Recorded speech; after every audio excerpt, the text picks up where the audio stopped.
Many have observed the difference in the text of John, as it does stand out and its style is rather unique.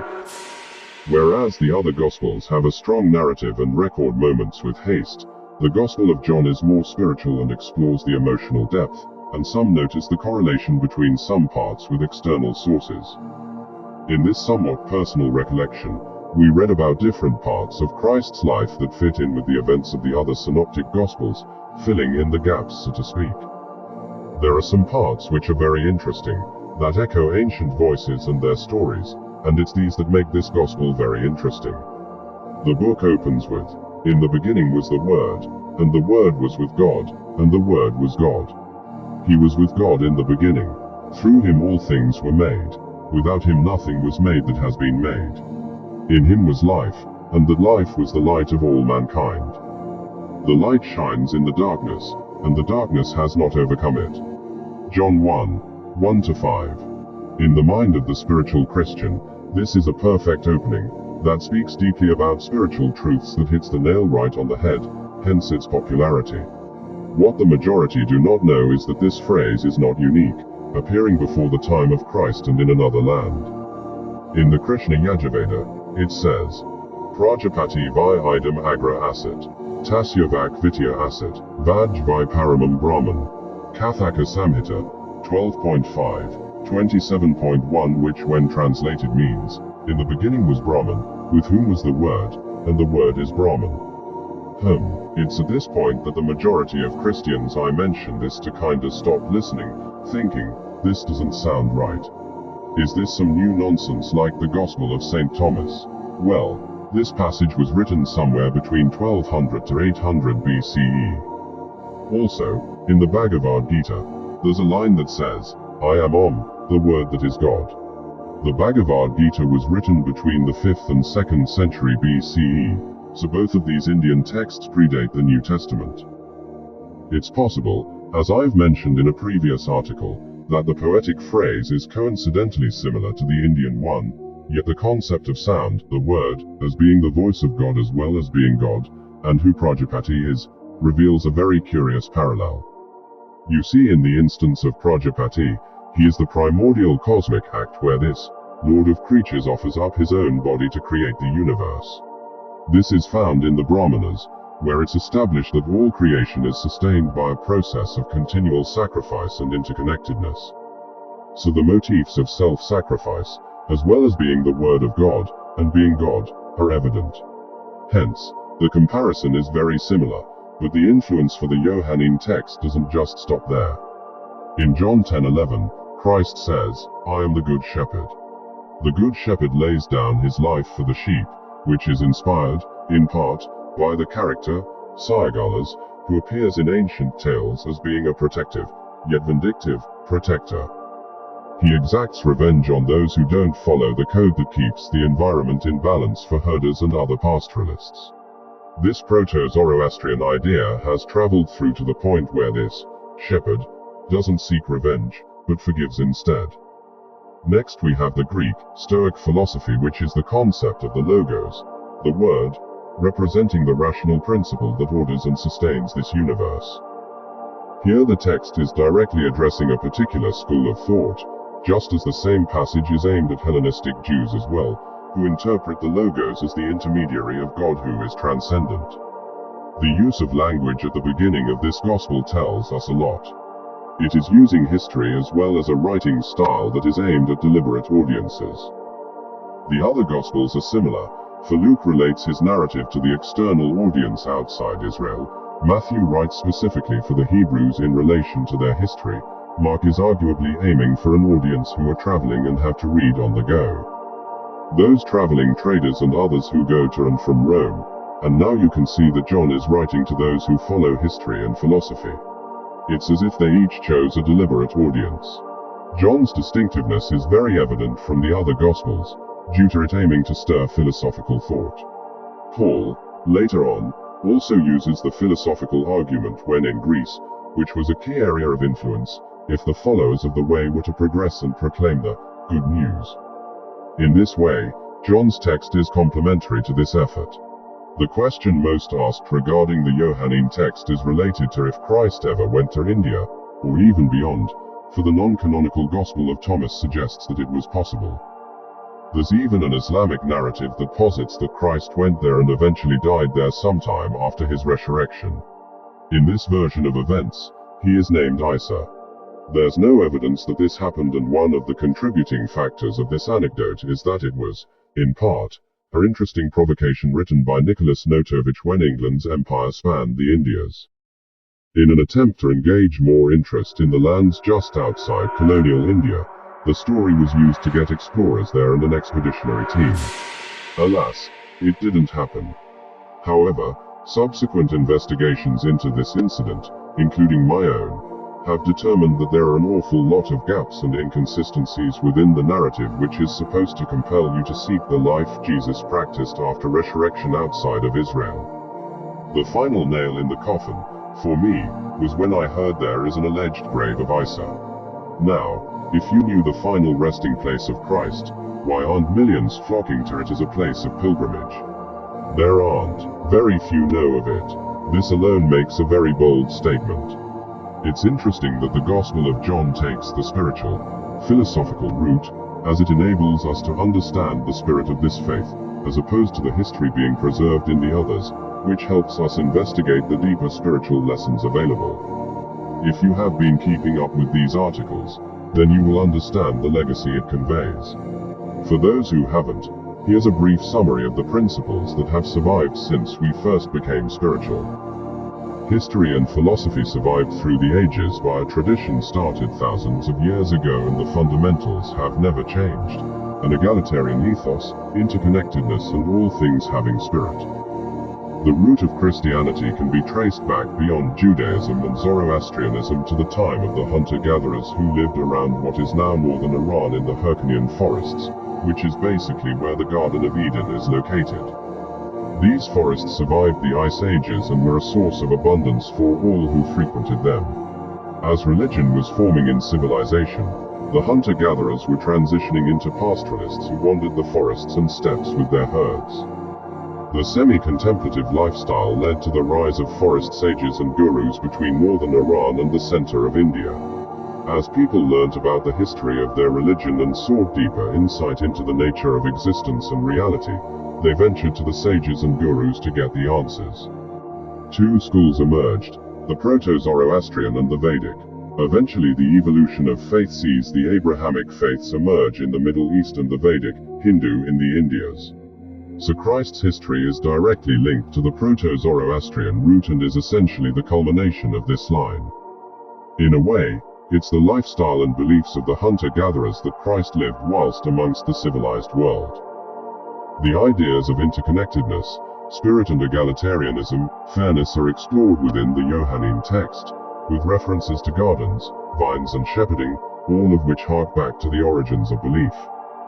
This attention to heritage is in contrast to the somewhat legalistic religion of Jesus' day, as well as the historical format of the other Gospels. Just as the opening two chapters of Genesis have many layers, so does John's Gospel, echoing this tradition. I mentioned before about the possibility of Christ having traveled to India post-resurrection, which is disputed, but I believe that the missing years of Jesus' life may have contained such excursions. Much of the missing jigsaw pieces surrounding Jesus' early childhood and life is still lost to time, but I often wonder if this is when he traveled and trained. When Constantine came along and, under advisement of his mother Helena, instituted Christianity as a national religion, which parenthetically is far removed from the followers of the way that formed from Christ's teaching, his mother had many questions that needed answering. In order to get the answers, he recruited a number of monks to research the questions, which resulted in a plethora of writings which we now call pseudepigrapha, false religious texts. Basically, the monks didn't know the answers, so tracked down anything they might glean information from, Jewish myths and many more sources. Yet the answers were not there, so the pseudepigrapha replaced the lack of knowledge with stories that might fit. Some of these non-canonical works became popular, and in spite of them being false, like rumors, they became known as truths, but really all that was happening was that they started to believe their own lies. It had a knock-on effect influencing other studies within theology, and consequently it came to councils being formed that discerned what was canonical or not. It was Eusebius, of the 10 volumes of ecclesiastical history fame, that sorted out the fact from fiction. He came up with 4 categories of texts: accepted, disputed, rejected, and heretical. The accepted texts were the 4 Gospels: Matthew, Mark, Luke, John, Acts of the Apostles, the Pauline epistles, Romans, 1 and 2 Corinthians, Galatians, Ephesians, Philippians, Colossians, 1 and 2, Thessalonians, 1 and 2 Timothy, Titus, Philemon, and the general epistles of 1 Peter and 1 John. Parenthetically, Revelation was included eventually but was disputed initially. The disputed texts were James, 2 Peter, Jude 2 and 3 John, and Revelation. The rejected texts were the Acts of Paul, the Shepherd of Hermas, the Apocalypse of Peter, the Epistle of Barnabas, the Didache, and sometimes it included the Gospel of the Hebrews. The heretical texts were Gospel of Peter, Gospel of Thomas, Gospel of Matthias, Acts of Andrew, Acts of John, and sundry others that pop up periodically. The Didache, although rejected, was actually the first writing of the apostles that formalized procedure of baptism and the learnings required to become baptized. It is a fascinating text that is of the followers of the way. It's their creation, and therefore I believe that it is a real shame that it wasn't included.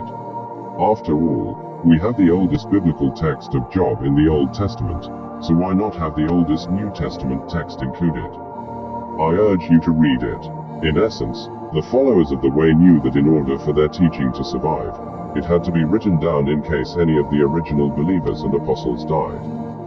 One should remember that they were pretty much thinned out through missionary work, church planting and persecution, so if any of them died, or all of them, at least there would be a text to fall back on. To these first believers, it was baptism that was important, possibly more so than the Eucharist, but with time, the Holy Communion took on a whole new level of significance due to the expanding Holy Roman Catholic Church of Constantine.